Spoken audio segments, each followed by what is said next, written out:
Okay, good morning, everyone. To respect your time and respect that you've all joined us, I know this video will be available later for people to replay, so I'm going to go ahead and get started. So whether you're using this as an educator to provide with your students, or whether you're going to give this directly to students, I hope I can make it applicable for both. So on behalf of Accelerated Literacy Learning, my name is Lorraine Hatter, and I'm joined today with my friends Susan Radley Brown and Lisa Levenger. The idea, this has been honestly a labor of love. The idea came about just as we were all sitting at home and thinking about ways that we can get together and help others. We thought about Poetry Month, and the idea just came natural that this is something that we wanted to do.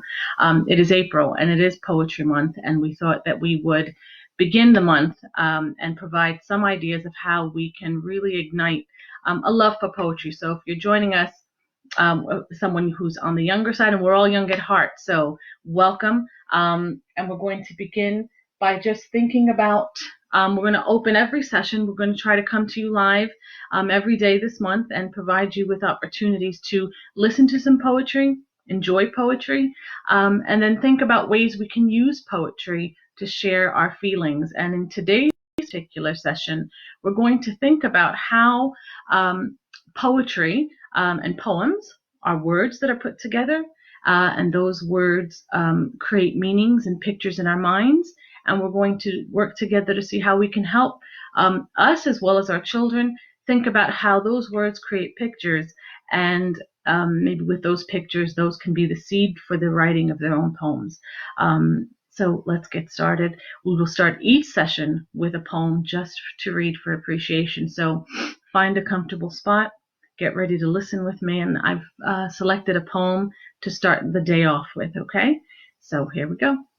Keep a poem in your pocket and a picture in your head, and you'll never feel lonely at night when you're in bed. The little poem will sing to you. The little picture will come to you. A dozen dreams will dance to you at night when you're in bed. So, keep a picture in your pocket and a poem in your head, and you'll never feel lonely at night when you're in bed. So I hope you keep that poem in your pocket and share it with your friends. Okay, so I'm going to encourage those of you who plan to share this with children, or if you're a child that's going to keep joining us, please think about having a file and making this file your poetry file, and possibly inserting some papers inside. You can choose colored paper, you can choose white paper, whatever you want. You can fold it or keep it just as it is. There is no right or wrong answer, so long as you start thinking about saving your work and saving your pieces, because you are the author, you are the owner of the work that you're creating. And I hope that these sessions inspire you to write and draw and talk about your feelings, okay?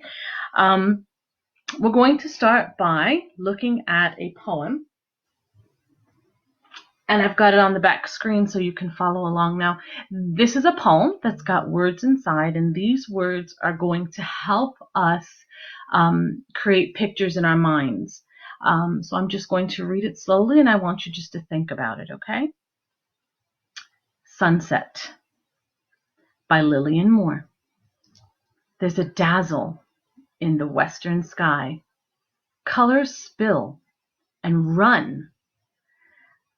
The pond mouth lies open and greedy for the last drop of melting sun.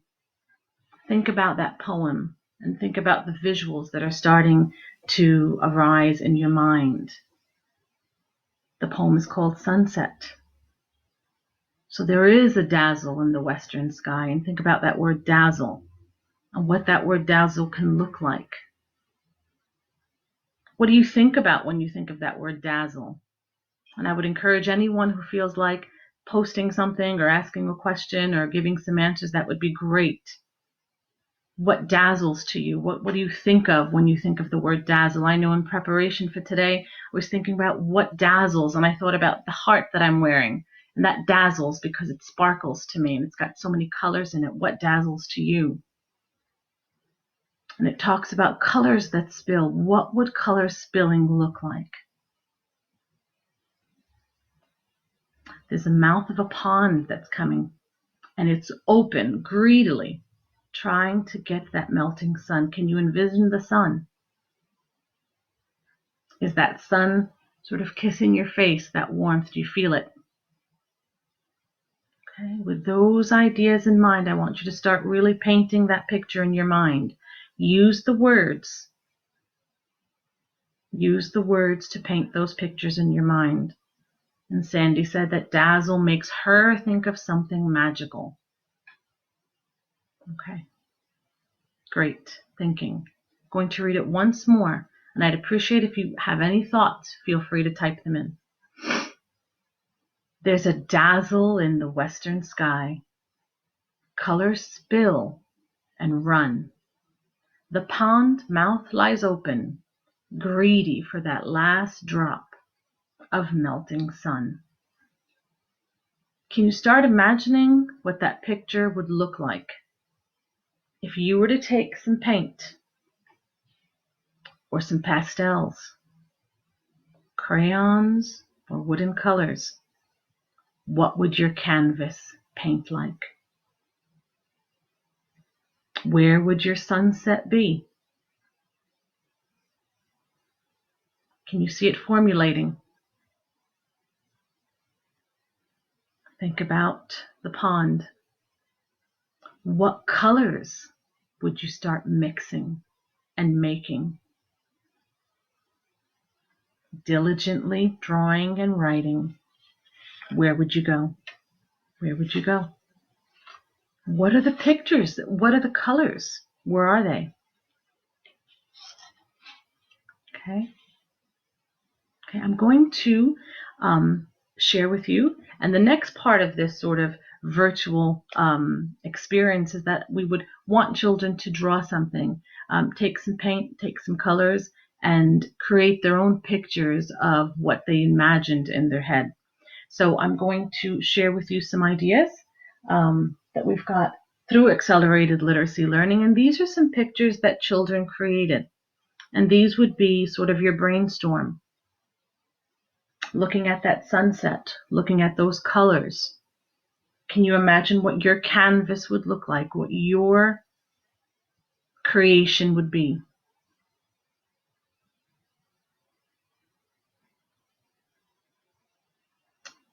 You've got a few more here. Looking at that dazzling sky. I can almost see that I can interpret it almost as if there's an eye in the middle there. Of course, that's probably just me. Okay. And so as children begin to use the words in the poem and the feelings that are in the poem, you see that their illustrations become their feelings and what can perhaps prompt their own writing. And I see that Susan talks about orange, yellow, pink. They're all running together and blending.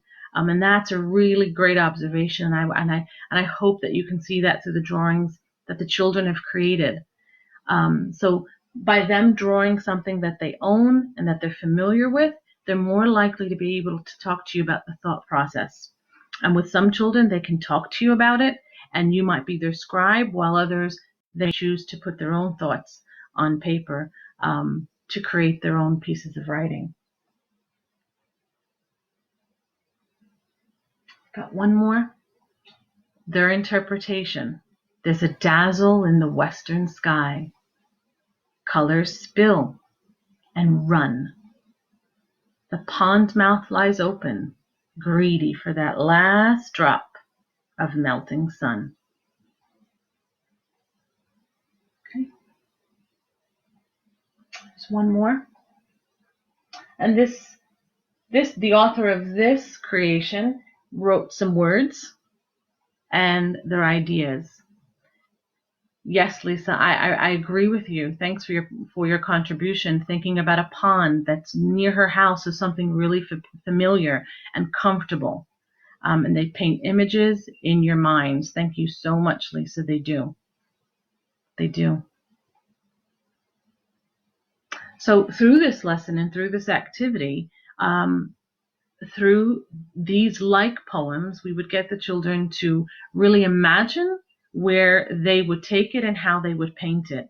And from those creations, we would then move into the writing. So through this activity and through our month-long celebration of Poetry Month, our next step and our next assignment would be, please think about reading the poem again, thinking about the words in the poem, think about those feelings and those images that are being created, and paint those images that are in your minds.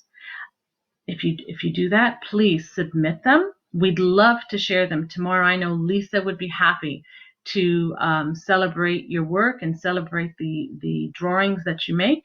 And we can also include them. Accelerated Literacy Learning is thinking about, and we'll give you more information about the contest that we're going to have at the end of the month, and that information will come to you certainly in due course.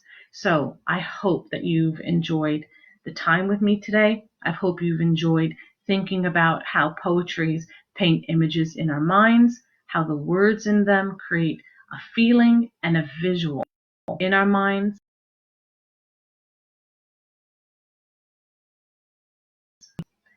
Thank you for joining me today. I hope you'll join us tomorrow, 10:30 Eastern Time.